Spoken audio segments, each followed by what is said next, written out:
You're listening to the HIT.OR.DIE podcast with hosts Jake Soldati and Chad Rockford. Hey everybody, welcome to the HIT.OR.DIE podcast, episode 35. We're starting off the new year with the man himself, Mike Batesole, the head coach at Fresno State. He's from Garden Grove, Anaheim, California, went to Garden Grove High School, Oral Roberts University from 83 to 85. Finished with a 285 batting average, 31 homers, and 148 RBIs. 14th round draft pick by the Dodgers. Played professionally from 85 to 88. Spent time as an assistant at Orange Coast College, Cypress, and Cal State Northridge. He was the head coach at Cal State Northridge from 96 to 2002. He became the head coach at Fresno State in 2003. And he's entering his 18th season.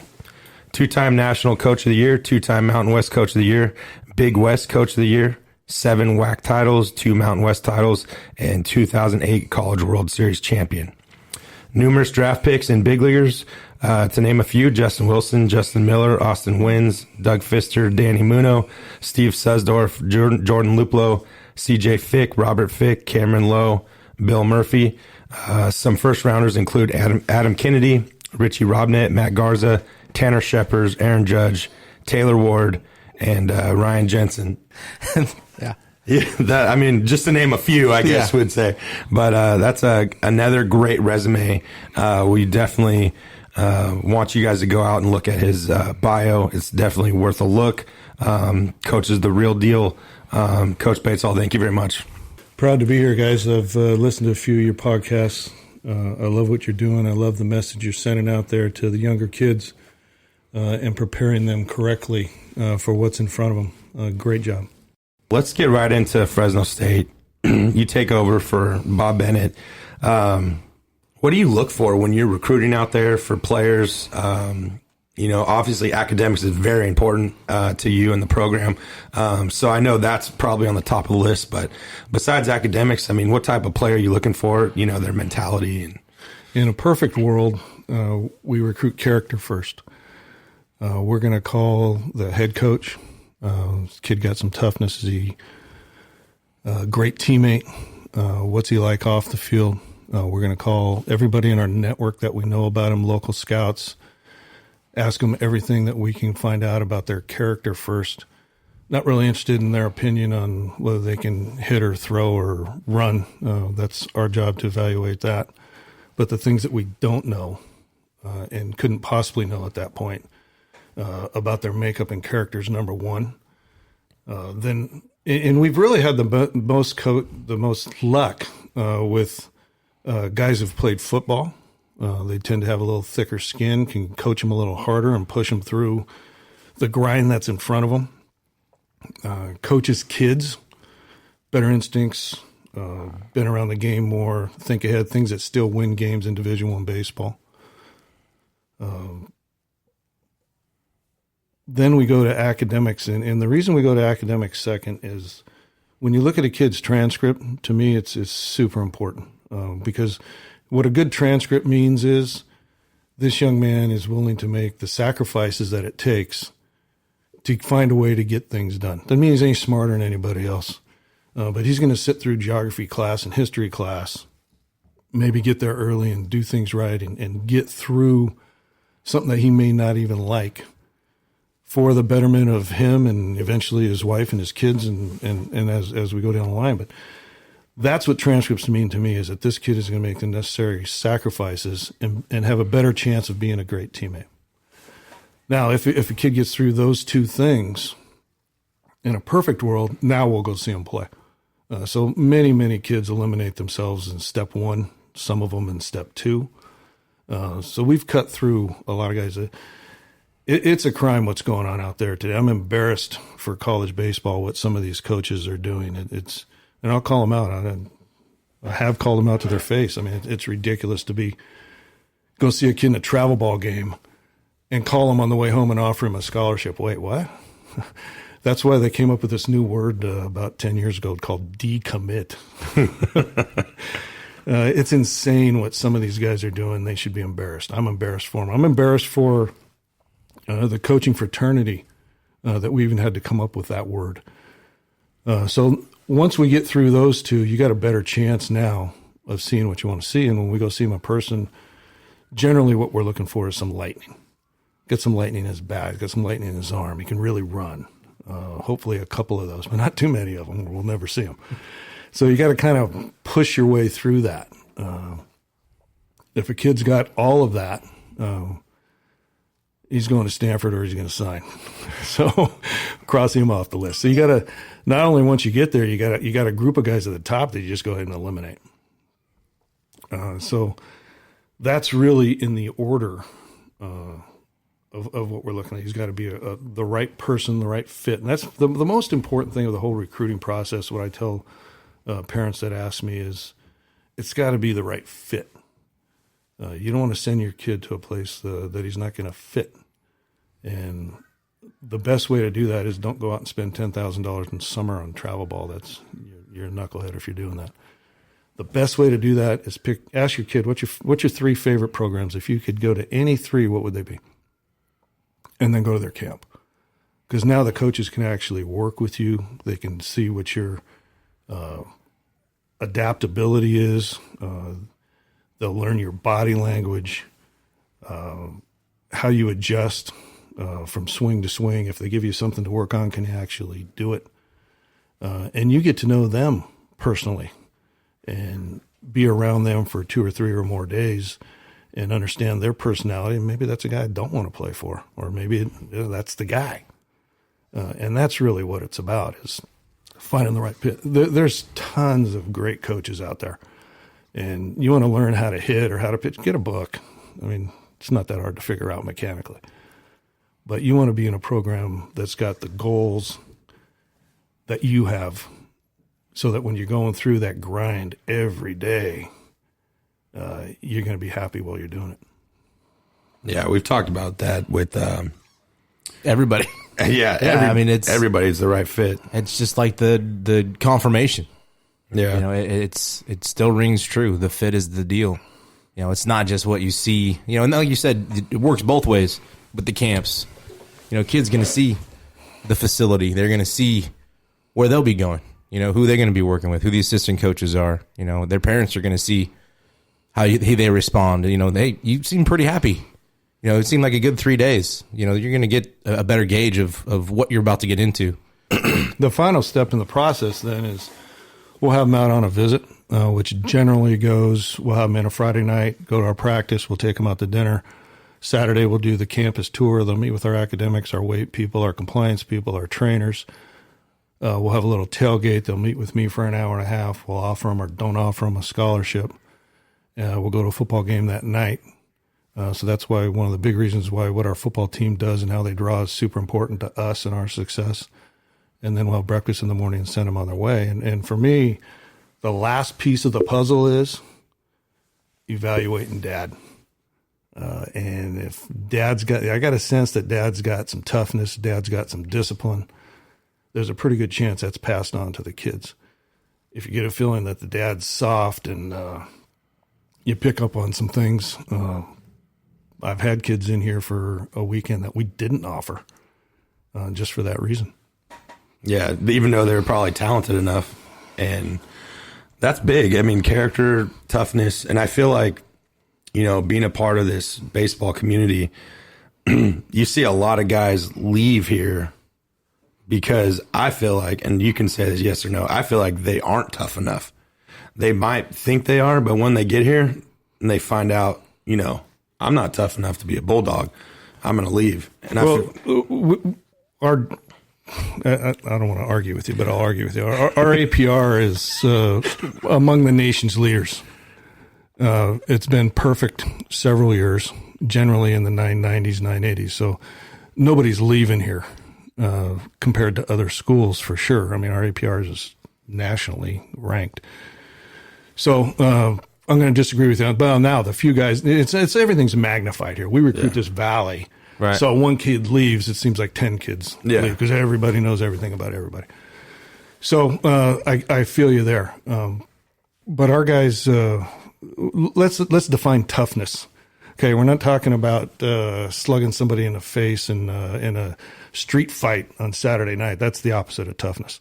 What we're talking about is having the discipline to be where you're supposed to be, when you're supposed to be there, doing what you're supposed to be doing consistently. And that means, a lot of days you're up at 6, you're running at 7, you're in class at 8, 11:30 or so, you're in here eating lunch, watching ESPN. You get out and you do your early work. You get out to practice. You go lift. You go to study hall. You might have time to catch Seinfeld and get in bed and do it all over again the next day, not for 2 or 3 days or 2 or 3 months, but for 3 or 4 years. That takes some toughness to get your butt out of bed when you're 19 years old and do that day after day after day. So toughness really, not really, what we're really saying is discipline. And that's where what we talked about with what the coaches say and what the transcripts show and what you read from the dad. You're not reading whether or not the kid's going to get in a fight. That's not toughness. But you're trying to get a read on what kind of discipline is he going to have to fight through all the times he's going to fail, especially as a freshman. Is he still going to be able to show up the next day and do it time after time after time? And that's a whole different type of toughness. But let's be clear on what we're talking about. Yeah. No, and I wasn't saying you have a bunch of people leaving. Yeah, and maybe on the air is not the place to do it, but I would love to tell you why Joe left. And, well, I'll tell you when we're not on the air, but because it's just, it shouldn't be out there. But the reasons the very few guys have left have had zero to do with baseball. It's been in the classroom. Other circumstances. Yeah. Yeah. I mean, being accountable, that's just what life ultimately ends up becoming. You got to get up, you got to go to work. You're going to have kids. You're going to have bills. You're going to have a mortgage. Yeah. I mean, I think that's a different toughness that people don't talk about. And maybe kids in high school today that's not how they're relating or translating what toughness means. Yeah. No, and that's one of the biggest complaints that I get, and I love it, is Coach Batesole makes us go to class. Really? How about you get to go to class? Yeah. How about you get to go to practice? Here's the power of the degree, and here's why we hammer it on these guys so hard. Whether you play in the big leagues or not, it's almost a curse to get drafted. Because generally what happens is you go out and you play 3, 4, 5 years, maybe a couple more. Maybe you get to the big leagues for a few months. Maybe you don't. And now you're 27, 28 years old. You signed as a junior, so your degree's not finished. You might have a kid or two. Speaking about myself, really. Exactly what happened to me. And now what? You're going to have some job pick you and not be happy for the next 35, 40 years, except for on Saturday and Sunday, 2 days a week. Great, I'll be happy 2 days a week. Okay, here's the power of the degree. I get my degree. I get to choose my job. Now I get excited. Look at what I get to do. I get to go to work. I don't have to go to work. I get to. What an honor that I get to do. And that's what we want our kids to be able to do, is get to go to work. Now you're going to be a better husband. You're going to be a better dad. You're going to be a better employee because you're passionate and excited about what you get to do every day. That's what these kids don't get. They think I have to go to class because they're all going to play in the big leagues for 10 years, right? Well, good. I want you to think that. But mom and dad and I are going to make sure you get your degree anyway. So whether you do or whether you don't, the next 35 years after that, you're going to be happy. And maybe, let's say you are freak lucky and Jeter's not playing in front of you and you never get hurt and all the other things that happen. And you do get to be that guy. Good. Now maybe you can manage your money, take care of your kids and your kids' kids, because you've got a degree and you understand how to do it. It's a can't lose proposition that I could write a book on the kids that we've coached here that fought it and fought it and fought it while they were here. And 2, 3, 4, 5 years later, we get a letter or a phone call. Thank you, Coach. That was the best kick in the butt I ever had. And so even some of these guys that do leave, very few of them, but the ones that do, generally it's because of academics or what's going on off the field. Almost everyone to a man, I've got a letter on thank you, I get it now. So what we're trying to do is get better at teaching them why it's good now while they're here. And it's a tough one to break through because, Hey, when I didn't understand when I was in high school why I wasn't in the big leagues already. What am I doing here? Right? And I get that, and I love that about these kids. I want them to think that. But we got to do both.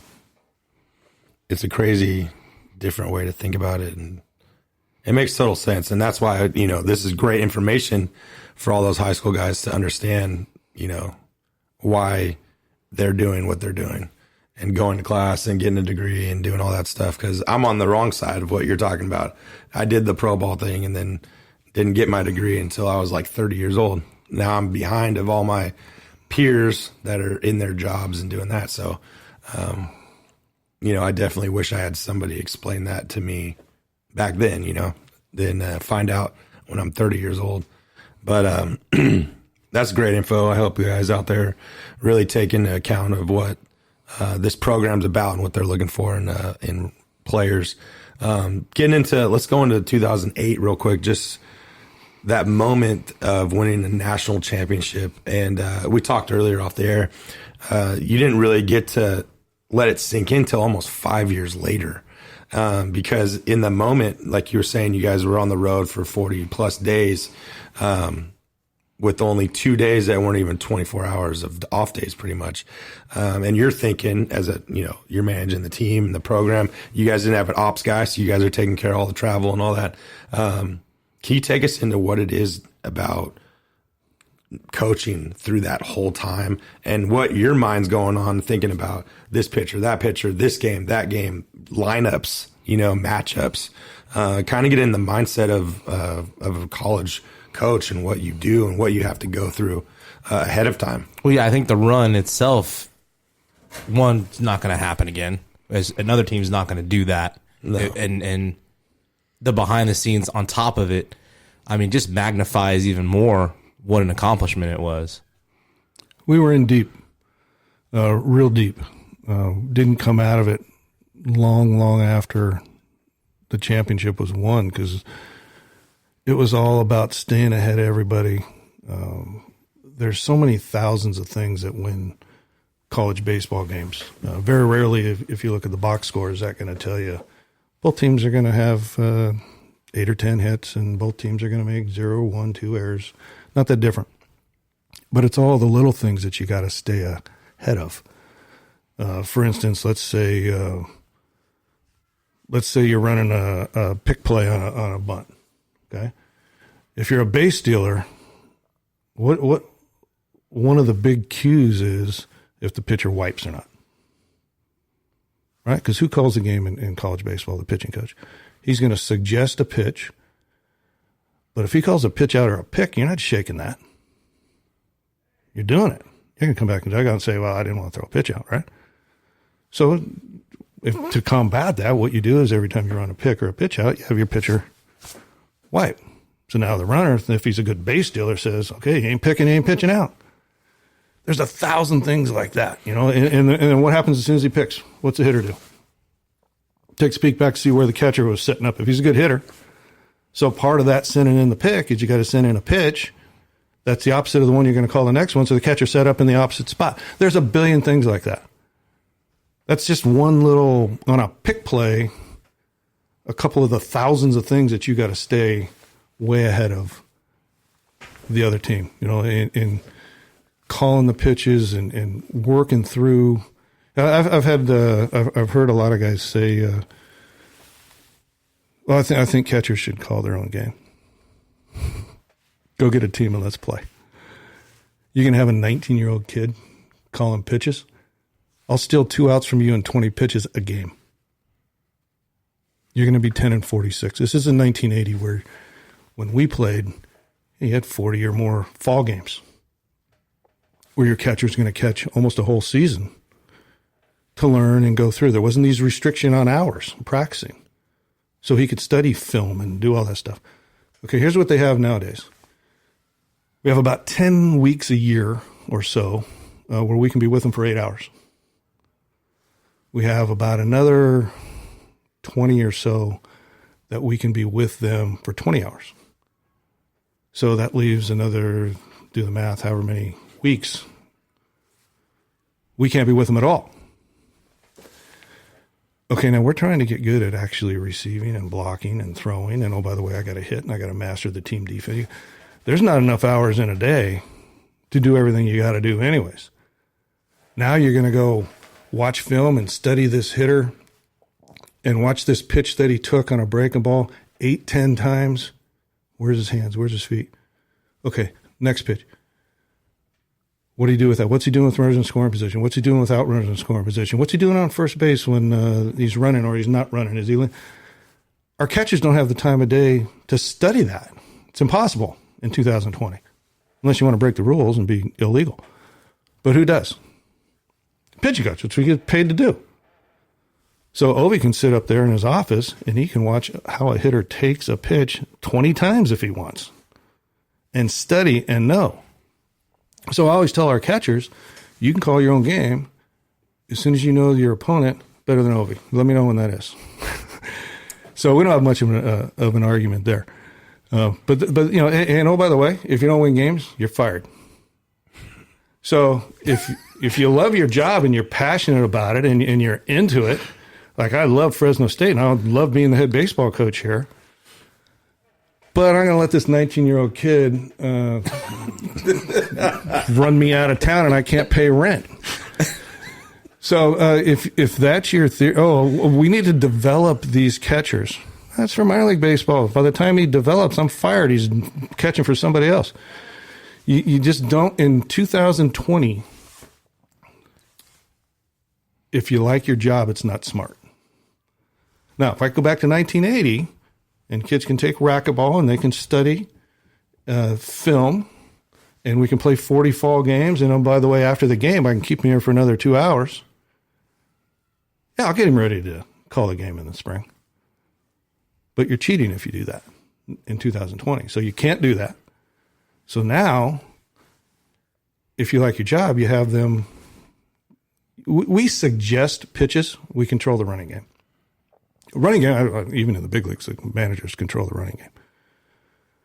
But having them understand and learn, and do we talk through it in between innings? Does the pitching coach sit with the pitcher? Yes. Are we teaching him? Are we learning? Because remember, what we're sending in as a pitch is a suggestion.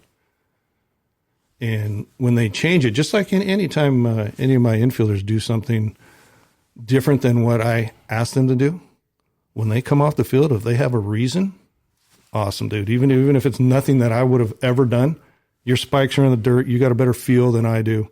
I'm suggesting you do this or that. If you come off the field and you go, I don't know, or I didn't see you, coach. Okay, we might have a problem. But if you have a reason, well, I saw this in the hitter when he took that louder. Last time up, I saw this. Then play him pull instead of slide up or whatever it is. But suggest the pitch. And why is it a suggestion? Because from where I'm coming from, if it's not in the pitcher's heart, this pitch is what I need to throw to get this guy out or to set this up or whatever the purpose of this pitch is, it's not going to be as effective. So the pitch is a suggestion. The running game, we're going to control. And same with the shifts. Okay, let's talk about the shifts. Okay. Okay, now you're playing against Mike Trout. And he's been in the big leagues for 10 years, 500 bats. He's got 5,000 at bats worth of information. Okay, pretty sure you get some pretty strong tendencies there. Okay, now you're getting your scouting report from 12 at bats on a weekend from Cal State Fullerton from 2 weeks ago, and they had a righty throwing sliders, and we're throwing a lefty throwing changeups today. And oh, by the way, show me a kid in Division I baseball that can repeat a stroke week after week after week. Completely different situations, not anywhere near enough information to make a decision on. So generally what we do is, what do we have enough information on? Our pitchers. Mm-hmm. How many pitches they throw in their bullpens in the fall and scrimmages, for goodness sake, in the fall. We get to see literally thousands of pitches from Ryan Jensen. Okay, so I'm going to go off of what this type of hitter, put it all together, does that I've seen off Ryan Jensen. That's where I'm going to start you. Now, there might be a hitter or two every 2 or 3 weeks that has super strong, super flies open, pulls. Okay, that's not what we're talking about, the average. So that's the situation, and I signal in to JT, hey, 2 steps to your left, and he don't move. Comes in between innings, and hey, what's going on, bud? Well, I saw this in his last at bat. Beautiful. But if you don't have a reason, then we have a little bit of a problem. But suggesting the pitches, controlling the running game, suggesting to your infielders at this level, I think is smart. And the level really, really matters. Let's talk about let's go launch angle, okay? Let's talk about that, okay? I guess nobody had a launch angle in their swing until 2 years ago. I'm going to tell you, whenever the first swing was taken in 1800 whatever, it had launch angle to it. Now, maybe they didn't have Thomas Jefferson didn't come up with some way to measure it at that time, but now we have these tools that kind of, sort of, are mostly accurate most of the time, okay? There's always been launch angle. And if you can't tell, as a hitting coach, if he needs to work a little bit more down or a little bit more up, then beat it. What are you doing as a hitting coach? Okay, so let's talk about how this works too. Okay, so you're coaching 12-year-olds in Little League. Okay, you're the dad. How many kids on the other team can field 970? Maybe one. Maybe the other coach's kid is playing shortstop. Right. Maybe one. Maybe now you're betting on the first baseman actually catching it too. So, how are the fields? Rocks, bad lights, if any. When I'm talking about River Park, okay, that's a different universe of Little League. Little League in general. Hit every single ball on the ground. Every single one. How many kids you got on your Little League team that don't hit home runs in BP off dad throwing 40, trying to hit your barrel? How many home runs does the average kid hit in Little League at the end of the season of 20 games? 2. 0. Yeah, the average kid, not the guy who hit third or fourth. 0. He might have, 0 point something, right? Yeah. So what are we working on, F8? Why are we working on launch angle? Trying to get center fielder some pop-ups, get him some work. Okay, now let's come here. Okay, now field's a little bit better. We're trying to field 970. My shortstop and second baseman probably won't. We have a part-time groundskeeper. I have 2 or 3 guys, especially when the wind's blowing out, per team that, Fresno, don't hit the ball on the ground, bro. I don't want him to do that. He's got light tower power. Not at 5 o'clock. You got it at 7 o'clock. Okay? So I might have a couple guys where we don't mind they're hitting the ball in the air. Okay, now let's go where most of these knuckleheads are talking about, okay? Okay, now it's Mike Trout. Pick your guy. Let's go with Trout, since he's the best player in history. You have a perfectly manicured field with a team of groundskeepers. He's a grown man. You're not physically finished maturing until you're 27 years old. You don't weigh 160. He's 6'4". He's probably 220, 230. He's a man. The fences are close. The balls go 30 feet further. I'll tell you about that if you want to talk about how I know that. They do. They go 30 feet further. I'll write this down. I'll tell you about the ball testing in a minute. And you have 2 freaks named Altovia and Correa playing in the middle of the perfectly manicured. Okay, don't ever hit the ball on the ground. Okay, so understand what you're dealing with. Okay, and then I've heard guys say, well, I want him to learn the swing that he's, okay, so he's going to hit 0 in Little League. He's never going to make his high school team, so he's out. How's he ever going to get there? Okay, and then once he does, is he 6'4" and 2? I mean, is he really going to hit the ball out of the ballpark? I mean, try to hit the ball out of the ballpark. You, coach, go get a bat. Let's see you do it. It's really, really difficult. So you're teaching them something that, okay, who plays in the big leagues? .00000. That's who you're. I got a good idea for you then. Go take your entire paycheck and go buy lottery tickets every single month. Just put all your eggs in one. Just do it. See how that works for you. Where are you going to be living? So don't try and teach these kids, number one, something they're not capable of. Okay, that's like the science teacher breaking out some Einstein stuff. And when you're 12, okay, here, do this, right? Relax. Let's learn the game. Let's learn how to hit. Let's develop some instincts. Let's develop some feel. Let's have some fun. How fun is it if you're hitting a bunch of F8s and F9s and going back and sitting on next to the water cooler? You're only going to be playing 2 innings if you're doing that anyway. You're going to be that guy. So you got to do something that works for that kid at that age in that atmosphere. And, oh, by the way, there's about 1 million ways to turn on the TV. So putting guys in box and talking about a kid who weighs 160 pounds hitting the ball in the air, I would love for you to get a Division I team and put you on the schedule. I don't even understand how they like in the box thinking that stuff. Because you watch the videos and they're throwing lollipops. They're not throwing 93, 92. I'm not. If I was front toss. I'm not thinking any of that stuff. I'm thinking I just need to put a good swing on. I got to run to second base. Less than 2 outs. I got to find a way to get him in or get him to third. That I'm not thinking about. I got to rotation my hips and my shoulder. What do they call that? I don't know. Your scapula and your. That stuff's not going through my mind. I don't know. We talked about it the other day. Like it better not be. We do all of our mechanical work in the fall. When we get to the spring, we'll talk about your mechanics next September. What you got is what you got. Right. Now it's time to work the pitcher and the hitter and the situation. Oh, by the way, compete. How about fighting it out a little bit? How'd you like to be facing a pitcher and you know that he's thinking about his arm slot, his foot strike? Bring it. Beautiful. Yeah. So then you're going to be doing the same thing up there. Okay, my hand. Okay, and you're in a whole lot of trouble. You better be getting to work in the count and the situation. How about winning the game instead of my stroke? Oh, my stroke. Oh, I did this. Beat it. This is about us winning championships, degrees and rings. That's what it's about. Yeah, and if I'm a hitter, let that pitcher get in his own head. That's fine. Think about it all you want. Think about arm slot. I don't care. Make that mistake so I can bang it. Well, I was a power hitter, but growing up, guys don't use the back of net anymore.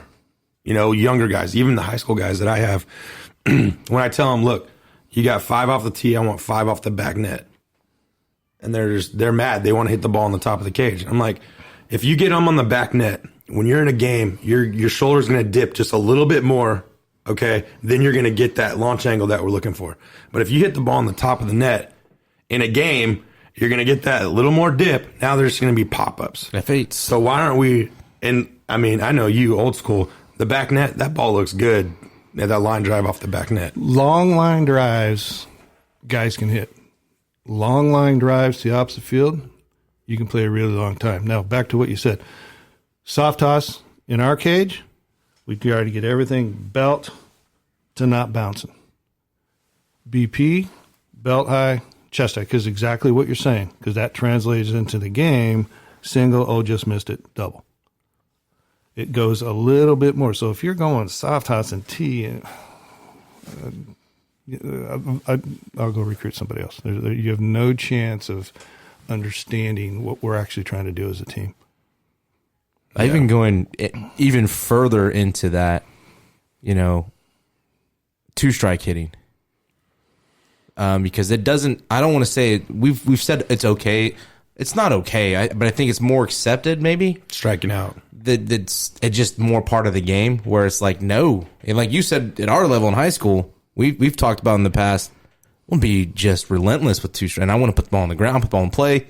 Make something happen. Any way I can. There's going to be, again, you're playing to the level you're competing at. What do you guys discuss when you get into 2-strike approaches? Well, different than what you do in the league or high school or double A or triple A or the big league. Different. Okay, I'm talking about Division I baseball. Okay, now, the other thing you have to remember, because we've changed a little over the years, because the bats have changed. Now, you got a -5 in your hand, okay? Your production with 2 strikes dictates that you don't make big adjustments, because there's going to be more. Here's what you want with 2 strikes. You want production. Okay, I want to get on base. I want to drive in runs. I want to hit the ball out of the park. With those bats, it was easier to do that. Not easy, easier. Now with these bats, we try to make 3 big adjustments, all with reason. Number one, we tell them we want you to get out to your stride. Okay, why? That's going to keep my eyes more level because I'm not just sitting fastball or sitting breaking ball on this particular pitch. I got to get them all. And, oh, by the way, I got to get them an inch off or 3 inches off and 3 in and 3 up and 3 down. Wherever the zone is. Yeah, you got to get more pitches and more speeds, more area. Okay, now, does that mean that you don't load? I didn't say you don't load. You're still going to load and keep your rhythm. You can't lose your rhythm. The next thing we tell them is expect it outside. Why? It's Division I baseball. That's where most pitches are, and with 2 strikes, you can probably go up to 80% or more are going to be there. You want to bet on the 20, you want to bet on the 80. Right? This isn't professional baseball where guys are throwing mid-90s and up and actually can come in when they want to and actually throw it there, even though, hey, we might call it in, but who knows where it's going to end up. And if I'm expecting it away, I can still adjust downhill. If I'm expecting that 20%, which isn't that smart, and then it's somewhere else, single or an out. And anytime you turn into single or an out, I'll take that bet all day long. When I come here and watch the other teams take BP, I watch one thing and one thing only. Who on their team can drive the ball to the opposite field? Nothing else matters. These clowns who come in here and they hit 20 balls over the scoreboard, right-handed hitters, thank you for telling me that. You're not getting that pitch all weekend. The guys who can only hit balls to right field that are single or an out, you got to get 3 singles to score a run this inning. So if you can drive the ball the other way. So we don't want to eliminate that. So the third thing we tell them is back hip inside, or make sure you get your back hip going that way. So if and when it is out there, you still got a chance to hit a double or better. So those 3 minor adjustments, I think, are what today's bats versus Division I pitching at this level dictate that you make. I don't think you need to, although I'm not against choking up. One thing we'll never do as a program is put it in play. We don't do anything careful here. To me, that's hit a 4-3, nice job. That's no good. So we'll make some adjustments without. We hope we've found a ground. And what I've done the last 2 summers is I've probably met with somewhere between 30 and 40 professional players and coaches, and really, really bear down on what do you do with 2. What's your program doing with 2 strikes? And it's interesting. A lot of the guys I talk to that play in the big leagues say with 2 strikes, they just look middle because I only got to adjust a few inches and a few inches. And, oh, by the way, these pitchers are good enough. If Verlander throws that one, I ain't hitting it anyways. And they're good enough. And we're not talking about the big leagues. That's a different universe. So for what we're doing here, we've really, really bared down on that because we had a poor year 3 years ago with 2 strikes. So we've really tried to come back and make some adjustments with it with the different bats. And we did a good job last year, and hopefully we'll keep that flowing this year. I'm in hitting heaven. I love when, if you can't hit the ball opposite field with intent, thank you. You're freaking useless. Yeah, that's all. There's only one player. Generally, there's one body in that first base dugout when we take BP. Because remember, we're taking BP 2 or 2.5 hours before game time. Sometimes the rest of the team's not here. There's always one guy in there, their pitching coach. Because he's the guy who's calling pitches, and he wants to get one last feel and touch for what's he really look like in uniform. We'll look at his feet, whatever. If he's smart, that's what he's looking for. What else are you going to learn from a coach throwing 60 trying to hit your barrel? If you can do that, you'll earn enough balls in to make your money. And that's one of the things we really drive home with our guys is we spend so much time, probably up to 80% of our BPs, driving the ball to the opposite field. Not because I don't want Chad Rothler to be an opposite field hitter, but I want him to drive enough balls over there so the pitching coach actually decides to come in on him once he can hit it on the weight room. And that's how the game's played, right? Let's say the pitcher throws a breaking ball and he gets you out. What, do you think he's going to throw a fastball for you the next night? He's going to come back with a breaking ball. If he throws a breaking ball and you rip the crap out of it, probably going to come back with a fastball, right? If he jams a snot out of you on a fastball, I'm cheating like a mother than the next at bat, right? If I rip a fastball for a double off the wall, I'm going to go up there and look breaking ball the next time. And then you got reverse psychology where Ovi knows that that's what he's thinking. And he's the fifth-year senior, and I know that I know, and come back with it anyway. So, but that's how the game's played. You got to love it. Yeah. And that's the kind of things going back to catcher calling the game. Come on, man. Kid's 19. He didn't even know how to put his stirrups on yet. So those kinds of things, that's how the game is played. It is. I mean, that's the way I was always taught it. You know, and I think that's something to say too. Like, we have kids that they'll have some pretty, in my eyes, good BP rounds. That was every objective was done. You hit the ball hard, but my fifth one didn't hit the fence, and it's like their heads, they leave the cage with. I'm like, what are you doing? We're not out here for your home run show. We talked about our team. You know, we talk about identity with Art even in high school, and it's like, we had 800 at bats last year. We had 6-7 home runs. That's not our identity. You know, we struck out too many times on top of it. So now we can identify this fall, summer. Hey guys, these are the things we need to do. But I like what you're saying about BP. Like, I want you hitting the barrel opposite field, and you're going to get a mistake. You're being deceitful. You ask any one of our guys, you'll hear it several times a day. A guy will hit a home run at 5 o'clock. And somebody will sooner or later say, hey, you know what that's worth at 5 o'clock? There's a lot of 5 o'clock hitters. There's a lot of them. That don't get drafted and don't play. Good job ripping that down and in 60 off the scoreboard. Guess what? You're not getting that all weekend. No. Going into, God, we could talk hitting all day. I love it. We don't have to change topics if you don't want to. Man, would that be one thing from, if you could talk to these young hitters, learn how to hit the ball the other way? You know, is that, because not only are they spending the money you're saying on travel ball, they're spending half of that on hitting lessons. And they're not watching baseball. Their IQs aren't going up. They're getting told this is what you need to do. But how many of them are, after that lesson, going and working on it on their own? You know, they just think, I'm going to go to this lesson every week. That's not going to get you better. Getting better is going to be working on your own time. What Ovi say? Ovi said, I never met a hitter that didn't love to hit. Yeah. Every day. If Dad's not calling you in, telling you to relax a little bit, you're not doing enough. So here's what these kids need to do before they go get a hitting instructor. Get in a cage, go off the back point so you know where the right and left field line are. Let's say you're right-handed, so go right off so you know where the right field line is. Put a piece of tape on the net in the 4-hole. Okay, because the reason you need to do that is because most kids think in a square cage, that corner is oppo. No, it's not. That's middle. It's right between the second baseman and second base. That's middle. Okay?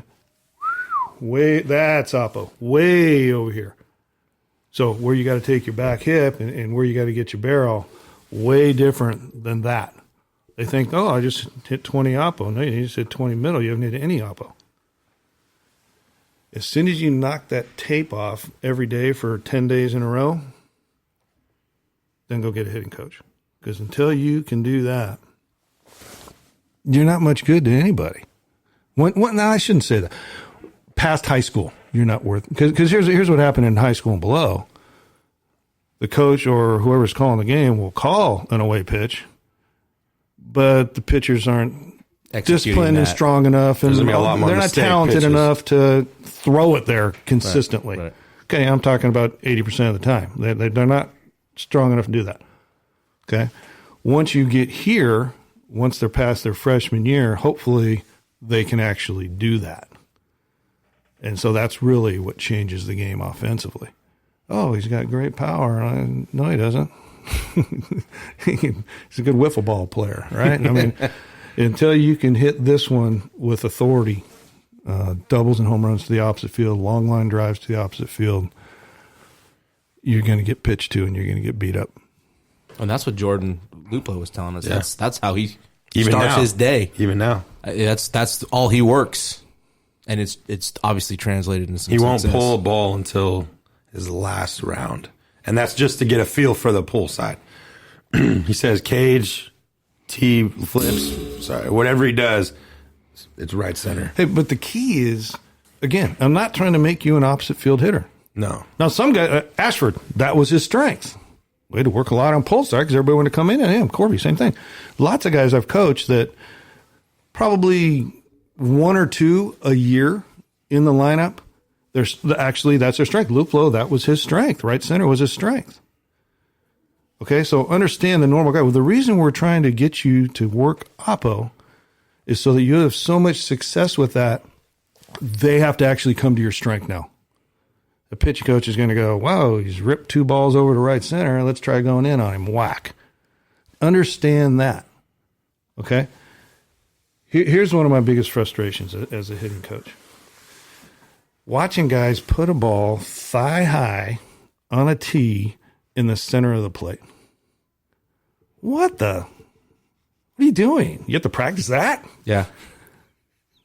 Go play golf. Go do something different if you got to practice. What do you have to practice that for? You can go hibernate for 6 months and roll out of bed and hit that pitch. Put that a ball below your knee on the outside corner. Work on ripping that one. Until you can rip that one, you're not a hitter anyways. I can go to Buchanan High School right now. I can find 10 guys who can put a ball in the middle of the tee and rip it off the back net. Okay? That's the one pitch you're not going to get here and higher. What are you working on that for? Yeah. So we're strong on that. I don't know how many times. Even still, though, I got to walk out there and push a tee down and push it out. I get it. Your first few strokes of the day, I'm just trying to find it a little. Okay, now, boom, after 4 or 5 swings, let's go to work. But to sit there and hit a bucket, That's not middle work. thigh high, It's not work. oh, waste. You can go home and go to take a nap. What a waste of time. Yeah. And I like what you said about, again, another way to think about it. A kid that, like Luke, that hits the ball, the other way extremely well. I mean, now they come to your strength. Now you can eliminate one side of the plate that may be not your strongest. Dude, you own it. They may not get you out all weekend. And that's how you have, we'll use Aaron Judge because he played here, but that's how you have a guy who hits 40 or 50 home runs. If you throw it away, it's going over there. And if you throw it middle in, hit it out of the Grand Canyon, it don't matter what ballpark you're in. He's made for Yankee Stadium. You know how many balls? Think of the big guy. There's always a 13-year-old or 6-foot kid in Little League in his last year in Little League, right? And he makes the field look small. Right. And his line drives go over guys' heads or out of the ballpark. That's what Judge does in the big leagues. That right field porch is an accident. You don't have to get 60% of it. Right. But what are you going to do? Yeah. Do one of the others? So that's the reason he gets enough balls middle, and that's how you get a home run total that high. It says they have to come to your strength because they're tired of making good pitches that leave the park. Let's try something different. But if you can't do that, then they're just going to stay out there. I mean, he even did it. That's why his home run derby was unbelievable. How many home run derbies have you been to or watched where, almost half of his home runs were right center? Yeah. I've never seen that ever in the history of a home run derby, and it was with ease. To the biggest part of the park, too. Yeah, and it's just but that's because his swing is so consistent where he's just going off location of a 60-mile-an-hour BP pitch. He's not trying to pull a middle away pitch because he knows how to swing. He can go to right center. And that's where, at the high school level, these guys need to learn that we can't pull that middle away pitch. We got to work going right center. And that's why I always, in high school, the approach, I always say, hey, we got to work right center. Because and especially in high school, you're always like fastball, just more so than at this level. Because a lot of guys can't spin 3 in a row or, so you're trying to sit, get that fastball. But if you're sitting right center and you don't get a fastball and you get that off speed, well, now you're getting it out front where you're driving up the middle or even in the left center. So that's what I try to get into my guys' heads of this is why our approach is, fastball right center, because if we are we get that curveball, we can still get to it and hit it with some authority. Now, what is your approach with your hitters? And I know everybody's different and that, but what do you guys like talk about? So we've got 5 offensive plans, and if I told you what they were, I'd have to kill you. But yeah, obviously one of them is attacking a fastball. Who doesn't have that one? So when do you come off that? Okay, so one of the things that we do is first day before we start getting into our offensive plans and our team offense is everybody raise your hand that if it was the last at bat of your life and you wanted to rip it, would swing at a knuckleball. Okay, slider. Okay, breaking ball. Okay, screwball. Fastball. Every hand goes up. Okay, so what you're telling me is hitting a fastball is your strength. Okay, when are you ever going to come off of your strength? Okay, that's what you've got to figure out as a hitter. When does it make sense for me to come away from what I do best? For instance, I've been doing this a long time. I don't know, I've been a head coach for 25, whatever many years. I've had a lot of pitching coaches. I don't know how many hundreds of times I've asked pitching coaches. Pitching coaches have asked me, what pitch would you throw here? 100% of the time I've said, whatever his strength is. Throw his best pitch. Okay, so now as a hitter, what's going to make me come off of that? Okay, when would I ever want to go up there less than 2 strikes and look breaking ball? Well, there's got to be some stars aligned. Okay, maybe I ripped a fastball last time up. Or last series I got a couple balls that I hit really good on fastballs and they're not going to forget it, whatever. Maybe we're in New Mexico or Air Force or playing here in May and the wind's blowing out. Going to stay with it.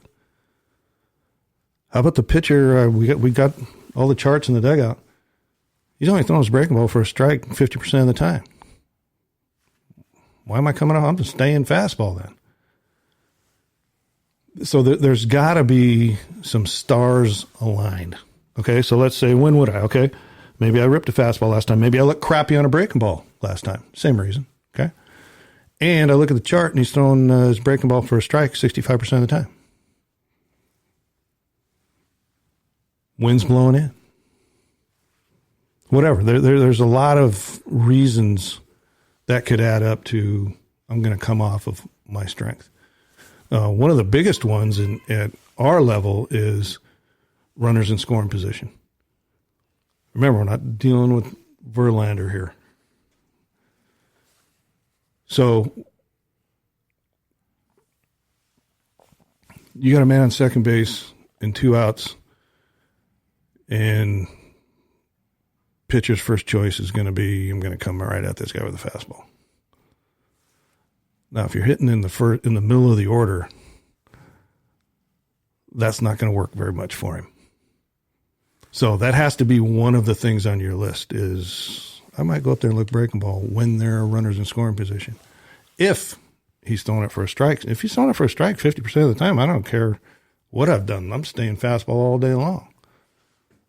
He's got to throw 3 for a strike. By the way, once you get to 2 strikes, I'm just hitter after hitter after hitter. It's not all about you. It's a team offense. So our team plan is he's not throwing against 1. He's throwing against 9. Okay, so he did it against me. Dropped in 2 deuces, and I was on fastball plan. And now I go to my 2-strike plan. And if I can't beat him, I didn't get my 2-strike work done in the fall. Okay? But more importantly is he didn't win. I got 8 other bros back here. You got to keep doing that. Right. And the chart says he can't. And the last couple times we got on film says he can't. Oh, but he can? Okay, now that I have to consider coming off of that. So we've got 5 different plans that we use. And they all have specific reasons why you would come off of your strength. And most of them involve 2 or 3 stars aligning before I'm going to come away from my strength. How'd you like if the pitcher was out there working his 3rd best pitch all day long? He can be out in the 2nd inning, right? So you got to do what you do best and go with it. I've had a few guys over the years that are excellent breaking ball hitters. I don't think I've ever coached a kid that was a better breaking ball hitter than fastball hitter. True statement. It's not that complicated. No. You make it sound so easy.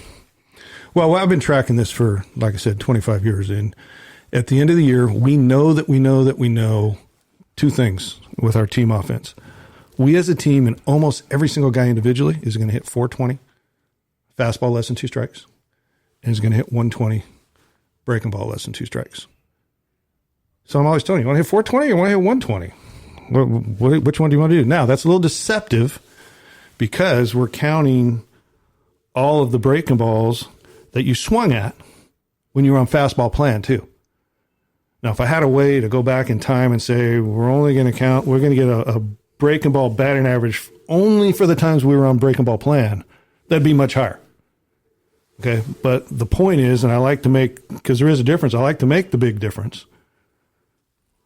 If you take only less than 2 strikes in Division I baseballs in the games I've coached, 60,000 at bats now, not 6 at bats, 60,000.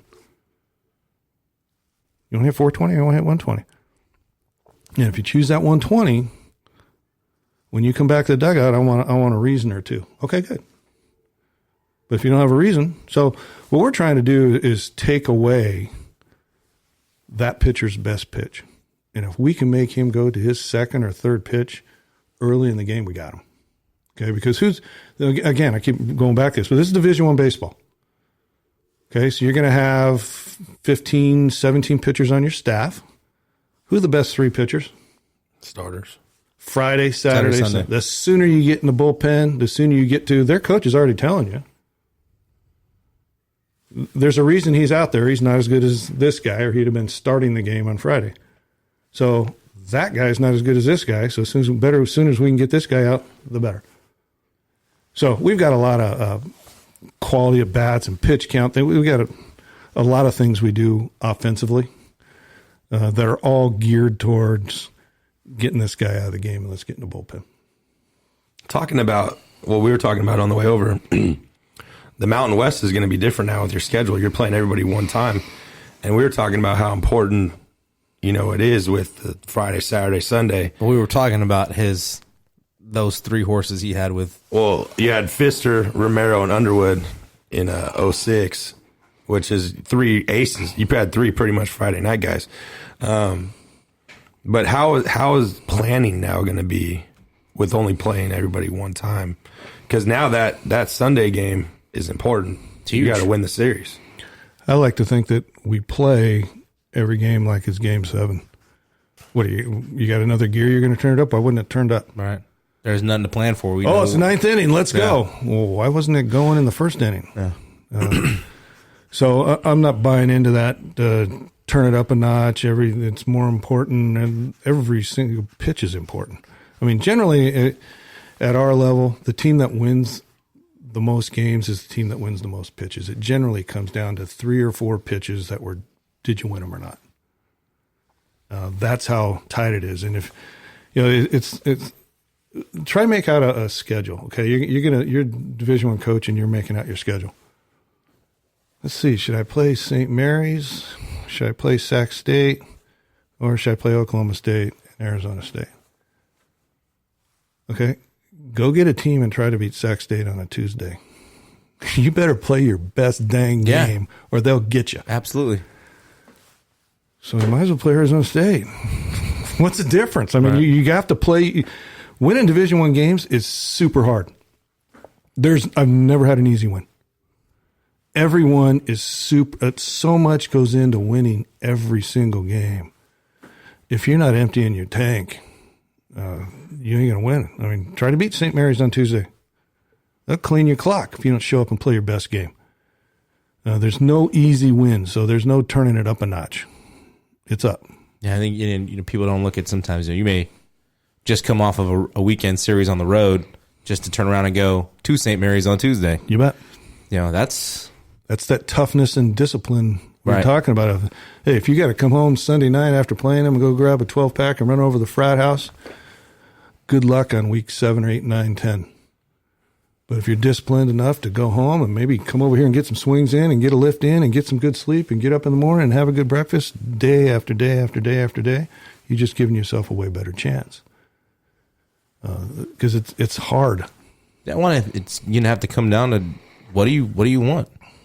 You say you want to be a guy. That's what it's gonna take to be a guy at this level. Yeah, you'll hear around here a lot too. Nobody cares. What are you telling me about that for? Do it. Prove it. Yeah. Do it. Nobody cares. I learned that lesson.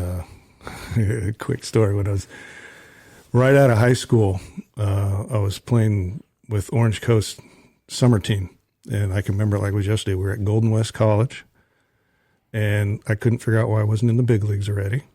And Coach Maine was the head coach at Orange Coast then, he was a beauty. And struck out to end an inning.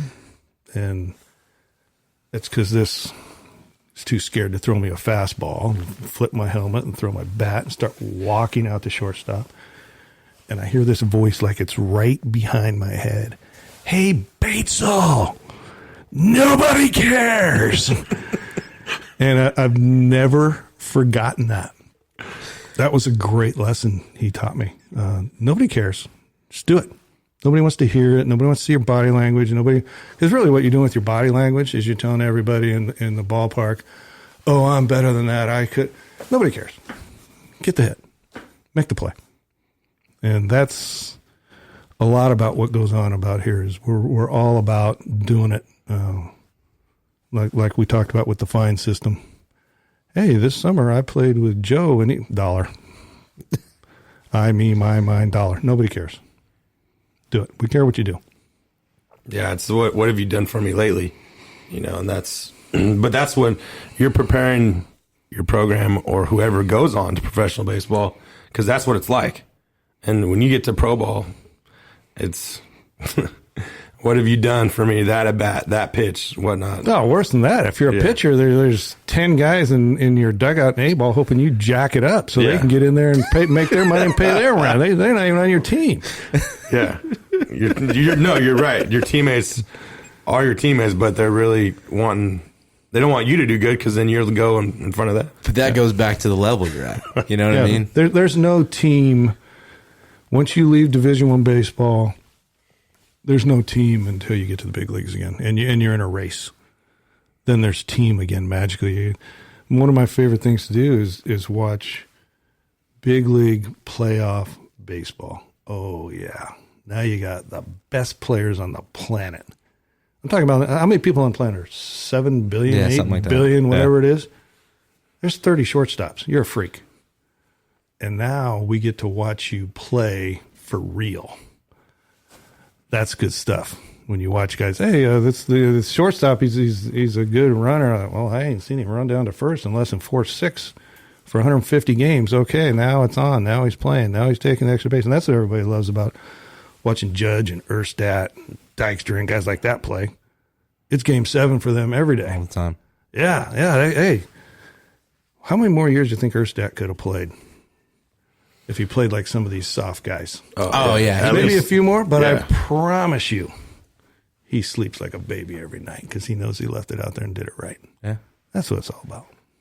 Yeah, we were talking about because I asked Chad, how often do you see hit and run? I don't remember if I've ever seen a hit and run in a big league game. It's definitely, and that's the only time you see it. Bunting, everything. Where you see details come out. Where you actually see the game of baseball played. And that's where it's like, that's when you love to watch it, like you're talking about, because that's the old school way of how baseball was played. Every game back in the day. And that's where it's like, and that's, I think, why I think college sports are, more fun to watch than professional sports, because until you get to playoffs for professional sports, you're watching 162 games a regular season. You're not going to get that effort out of every single player. But in college, you're trying to win every pitch, every game, like you're talking about. And I think even in football, basketball, baseball, whatever it is in college, everybody's playing to win and they're playing for something. So I think, it's fun to watch, like you said, playoff baseball. Just like watching the College World Series baseball is amazing. That's one of the best things to watch. But even to just go out and watch a college baseball game, Friday, Saturday, Sunday, you're going to see good baseball, and you're going to see it played right. And you're going to, you know, like you said, 8 to 10 hits, 1 to 2 errors, but you're going to see little things done right. And fundamentals, you know, are still in the game at that level, which is good to see. And that's why you hope high school guys go watch baseball, because that's all I did growing up. We went and watched baseball, you know. And me, I was a Bullard guy, so I went and watched Mike Noakes coach Bullard Knights, and then I, you know, went to Fresno State with all the boys, and we were here Friday, Saturday. Yeah. You know, that's what we did. We were at the ballpark everywhere, you know, and that's. Or we were playing. Or playing. We were doing around somewhere. Wiffle ball, watch the game. Playing over the line or something like that. That's getting lost too, is that. And I think as good as technology is, it's bad for the, you know, the younger generation. Because they don't, and that's where the athletic, the mentality, like the instincts, that's why we had the instincts, I think, a little bit better, because we were doing something baseball activity all the time and watching the game. That's where you learn. You watch the game and you learn those. Like you're saying, Jeter. You watch Jeter go in the fourth. There's a reason why he has the Jeter throw, you know? Like you started this whole episode with talking about a bunt play and a pick. Yeah. And it started with a base runner watching if the pitcher wipes. And just those details. Well, it takes playing. It takes watching. Yeah. I mean, you don't get that level of mindset with this game without watching a shit ton of baseball. It just doesn't happen. No, and that's where baseball smarts is. It's something that has to be, because like even these hitting guys, we go back to these hitting coaches, and again, I don't want to bash on all these guys, and I don't think all the science is that bad, but they're not talking about counts. You know, like you talked about, when do we come off our plan? How about competing? Yeah. You're going to tell some 12-year-old, okay, your launch angle was 16.4278 degrees. Let's get it down to 16.5. Really? Well, the other question I what kind of information is that? Yeah. Now, who can bring their launch angle down a degree or two? Okay, somebody's been in the big leagues for 6, 7, 8 years, probably. Okay, that's not who we're coaching. But you want to tell some 12-year-old to give them some degree? Good luck with that. Hey, let's work down a little more, bro. Okay, and let's talk about that too. I'm tired of that one too. You can't work down. Where are your hands when your front foot hits? You gonna work out? You're gonna hit yourself in the face. Right? Hey, you can't work down. Where are you supposed to go? Where am I going? Okay, Yeah. So you do work down. Mm-hmm. Yeah. Okay, but you have to understand there's a huge difference between feel and real. You have to be careful with that as a coach and explain the feel and the real. So here's a perfect example, okay? Tony Gwynn always talked about knob to the ball, okay? Every hitter I've ever coached, when I tell them knob to the ball, it's knob up and the barrel's down here on the catcher. So you have to tell them back of the hand of the ball, and then it'll actually be right what it feels like, and what's real a lot of times is different. But you have to be honest with them and explain that to them. Hey, here's what it's going to feel like to get to the real. So take your back of your hand to the ball, and then all of a sudden it's boom, boom, boom, instead of 1,000 things like that, offensively, defensively. That's the sign to me of a great coach. Can say the same thing in many different ways. Right. Because every hitter's different. And you want to get them where you want to get them, and you got to get everybody there in a different way. So you better have a lot of different ways to say that thing. What else you got? I want to get into the balls, how the ball's prepared, or the ball test. Okay. So don't quote me on any of this, because it happened. It happened a few years ago, but I'm going to give you the details as close as I can, as quick as I can. So they do all the ball testing at Washington State. That's where they do it all. So what they do is they put it in a machine at home plate, and it shoots it at the exact launch angle, at the exact miles per hour, out the cannon. Okay, so this is when we were talking about going to the minor league ball and getting rid of the ball with the big threads, right? So they put the ball in with the big threads. Don't quote me on this, but the average was like 336. I think it was like 356. I think it was a 5 in there. Anyways, Put the minor league ball in there, 366. Put the big league ball in there, 386. It actually really went 30 feet further. Because we got these pro ball guys been coming back there and hitting with us in the fall for all these years, and they're always saying, the ball goes 30 feet further. And I go, well, that's because look at your forearms. Okay? You're becoming a man now. You're 25 years old. It's you. It's the bow and arrow. It's not the Indian. And son of a gun, they weren't wrong. And proof of it is, look what happened this year when they put the big league ball in AAA. All of a sudden, the home run numbers went shattered through the roof. So didn't even take the a ball season. really does make a difference. And the thing that was really interesting to me was they also were measuring what the ball did at 60 feet 6 inches because they're worried about pitchers getting hit in the coconut, right? So all three balls, the miles per hour at 60 feet 6 inches were like exactly the same. And then the drag effect of our ball with the big laces would slow it down. And then the difference apparently between the minor league ball and the big league ball is the core. And that would a little bit closer than the big league ball. So the big league ball is the flatter seams and the harder core. 30 feet. Okay, now wait a minute. 30. Okay, how big is your warning track? 12, 15? I don't know what it is. Yeah. Balls that aren't even getting to the warning track that you hit in minor league ball or here are over the fence in the big leagues. Okay, let's get back to launch angle then. Okay, now it's all right. Yeah. See what I'm saying? It's a gigantic difference. You hit that same swing, same everything, which you won't have as a 19-year-old. Here, it ain't going out of the ballpark. It's F7, F8. Someone's camped underneath it, so don't do that. Yeah. And in Little League, you got a rubber ball, so it's not going anywhere. You want to go 2020 real quick? Yeah. Well, yeah, we were talking too. You guys lost some offensive pieces. It looks like pitching is going to be pretty decent. What's 2020 looking like? No, that's a good question. We're going to play a really good schedule. We've got Irvine here, Washington here out of the gate. We go to Arizona State, Oklahoma State. And then I think we have a bye and we start league, which is the single round robin you referred to. So here's what wins. One thing I can almost bank on that's going to win Division I games is be old. We were old last year. We got 11 rings. Almost all those teams were old. And Mac was a fifth-year senior. Dempsey was a fifth-year senior. JT's a third-year sophomore and plays like a fifth-year senior. And Benz has been a starter for 3 years. I mean, Ashford's a senior in center. I mean, we were old.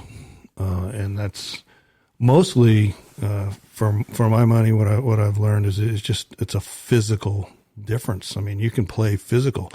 Those guys love to lift. The culture of lifting in our program's off the chart. They get to lift. Yeah. And we were big and strong and physical, and it was fun offensively to just sit back and watch them do their thing. On the mound, we had lots of guys in the bullpen that handled their specific piece outstanding. I mean, All-American closer, Carvajal in the 8th, Larson mostly in the 7th. Hill, when he was eligible, was fantastic.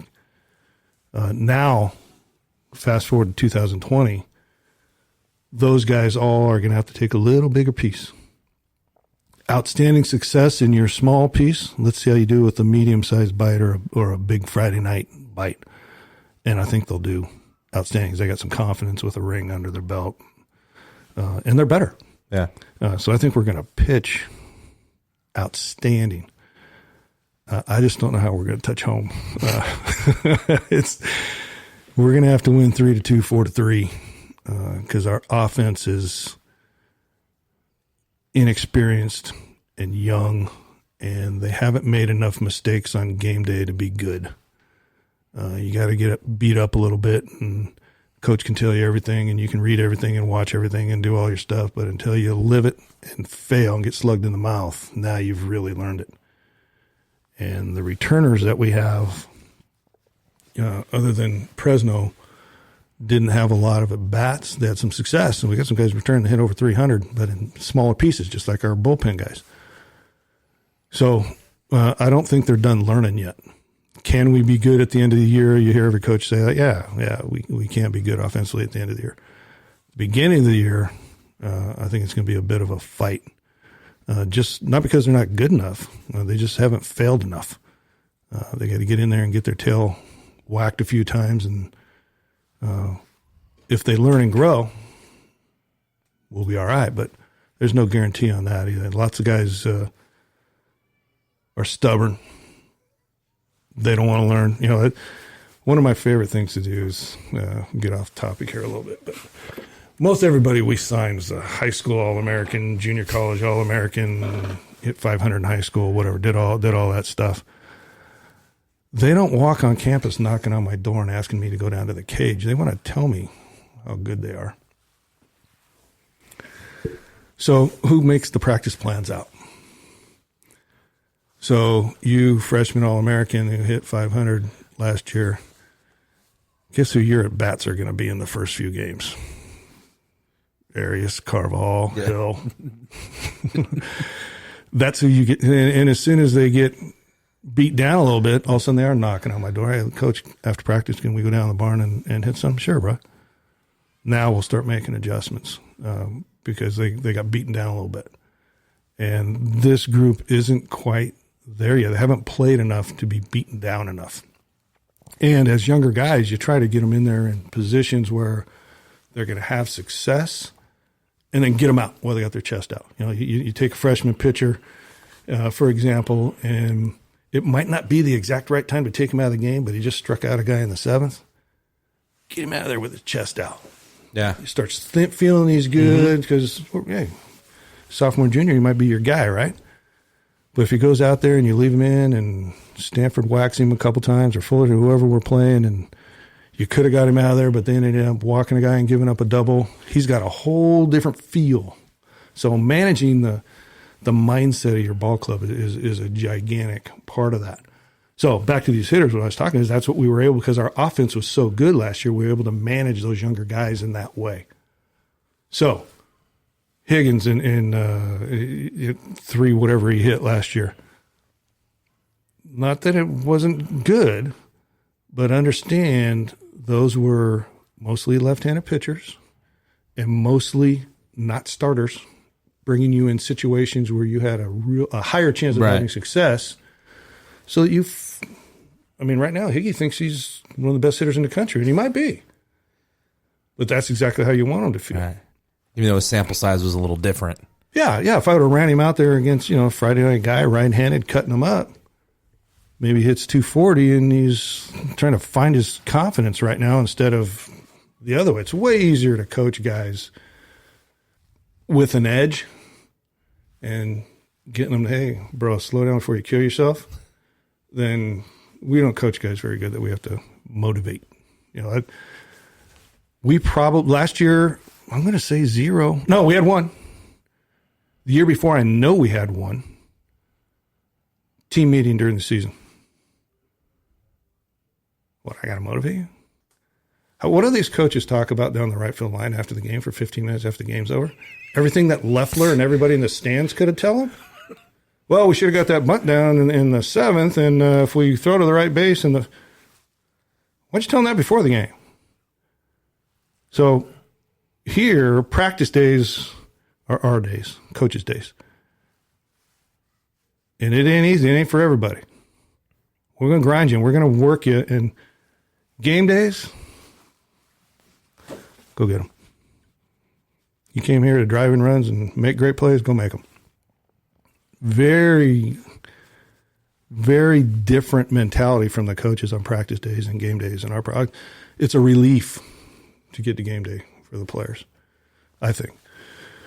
So that's a big part of what we do is coaching the heck out of them on practice days. And then on game days, letting them go. This team that we talked about, 08, it was like letting them out to recess. It was like 6th graders recess, man, go get them. And they ran around the field like kids. But on practice days, it was on. So let me tell you one about that 08 team.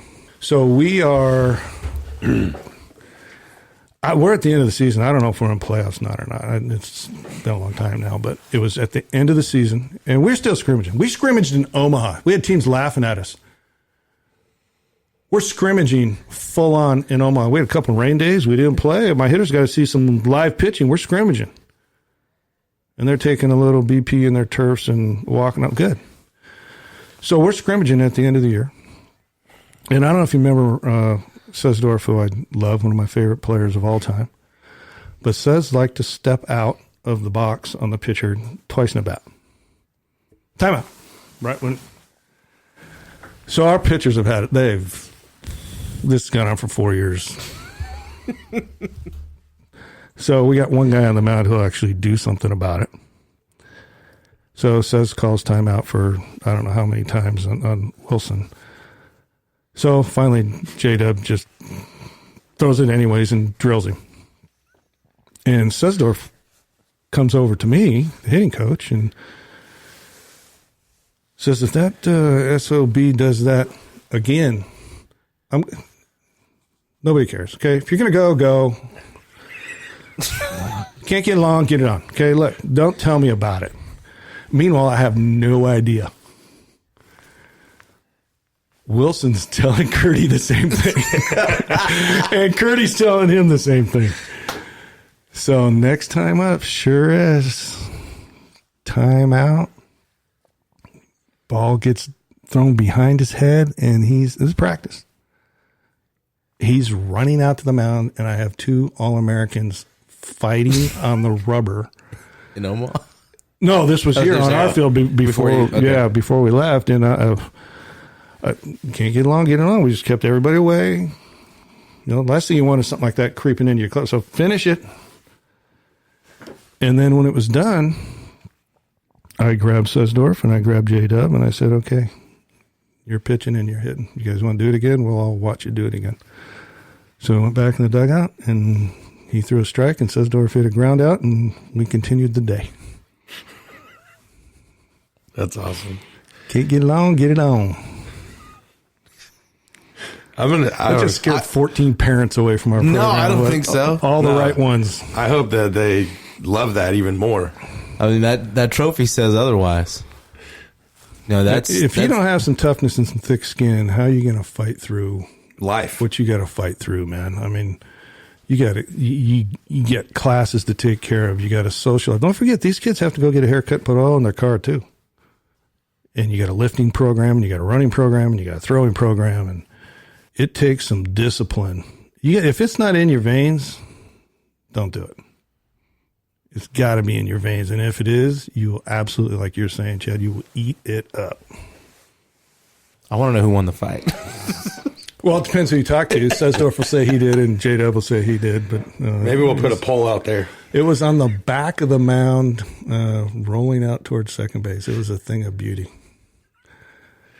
Now, for the record, I ran out there as fast as I could, separated them as quick as I could, and made them apologize to each other and write a note to each other's mom. Right. Had him go right on the chalkboard, and I will not fight at baseball practice. I want to, since we just finished the decade, what is your most memorable? I'm sure you have tons of them, especially your son getting drafted. That's got to be like a father coach moment. But what can you think of maybe as your most memorable moment of the decade? I know you have tons. Well, I love these kids, man, and I'm going to tell you still 3 or 4 times a week. I generally stand out behind shortstop when we're doing defensive stuff.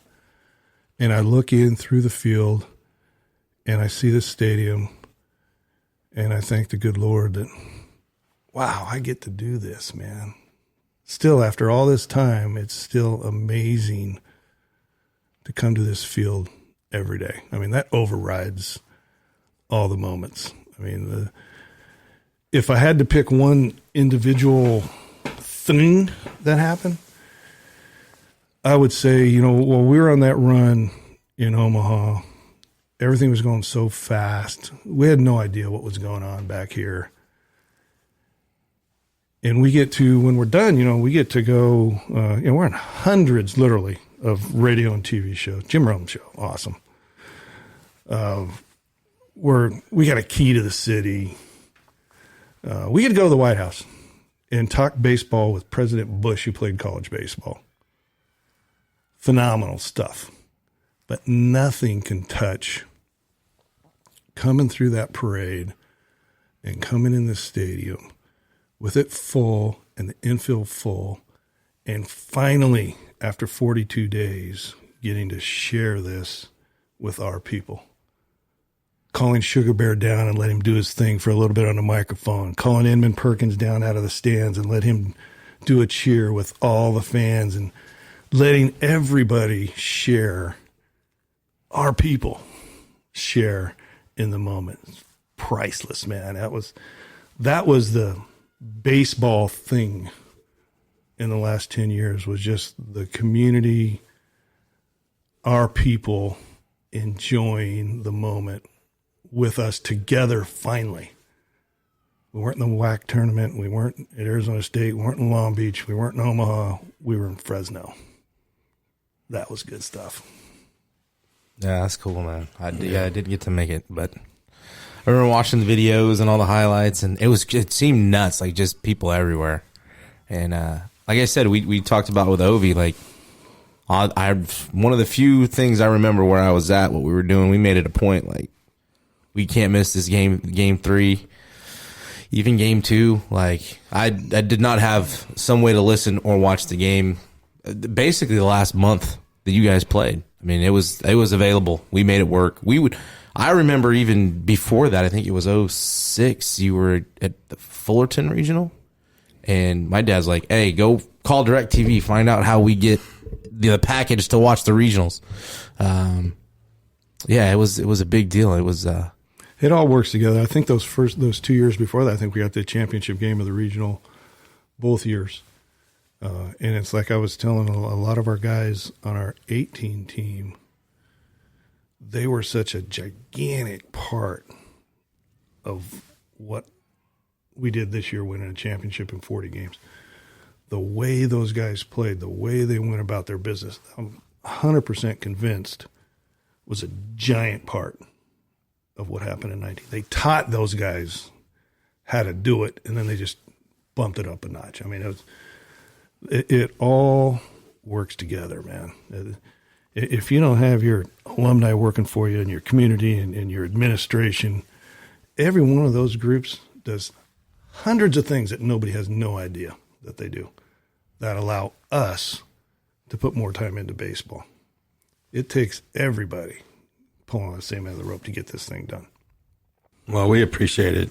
I mean, I could talk hitting with you all day. I love it. I'm glad we talked hitting, and we're gonna have to come back and do it again. Yeah, we didn't talk any mechanics or anything like that, any of the fall stuff. We'll have to get around to that. I'll tell you my favorite thing to do when I'm working with hitters, and I've started doing this with infielders too, is I put the bill in my hat about halfway up their thigh and just watch it works from the ground up, right? So just watch their feet, infielders, hitters, and just make sure that's all right. Then move the bill of your hat up while you're flipping them soft toss or where somebody else is. Watch them take 20 or 30 swings, and that's all you can see is their feet. And then all you can see is their whole lower half. And then mix the rest of the nonsense in later. But if you get that right, you got a chance, both offensively and defensively. Yeah, there's like the ground up. I mean, that's the way I learned. Well, the thing is, again, it's not making it complicated. Yeah. You know, you can give them a lot of jargon, but the best thing anybody could ever say about your stroke is it's simple, because that means it's repeatable. And if it's repeatable, that means I can actually get to working the count, the situation, pitcher, this at bat, and figure. If you can't get to that point, you're in a lot of trouble. I mean, you'll see as guys go up in levels, less and less movement. And then there's another little switch once you're in the big leagues for 8, 9, 10 years. You'll see guys doing stuff because their bodies are old and they're changing and they're trying to make adjustments, and they got thousands of more at bats. You know, some of these plans that we use, I would never use in AA or higher. It's a different game. Okay? How many breaking balls do you have to make outs on before you're a good breaking ball hitter? Hundreds. Yeah. I mean, about the time you're in AA. Lots of guys in double A's who can tear up breaking balls. Very few down here. Just haven't failed enough. They got to work their way through it. A lot of good stuff in here. Lots of good stuff. I learned a lot of stuff. I'm gonna have fun playing this one back. That's for sure. Coach, definitely thank you for coming on with us. First show of the year. We wish you guys the best in 2020. I'll be out. My daughter loves coming here. We will definitely be out here catching games. That goes for everybody. Get out here and support these guys. It's top notch. I think Stanford's coming here this year. There's a good schedule. I mean, it's awesome baseball. A lot of local kids. Come support the Dogs. Anything else, Chad? Nope. He doesn't want to leave. I don't. Coach, thank you again, guys. That's episode 35 of the Hit.OR.DIE podcast. Thank you. Hit or die. Love it.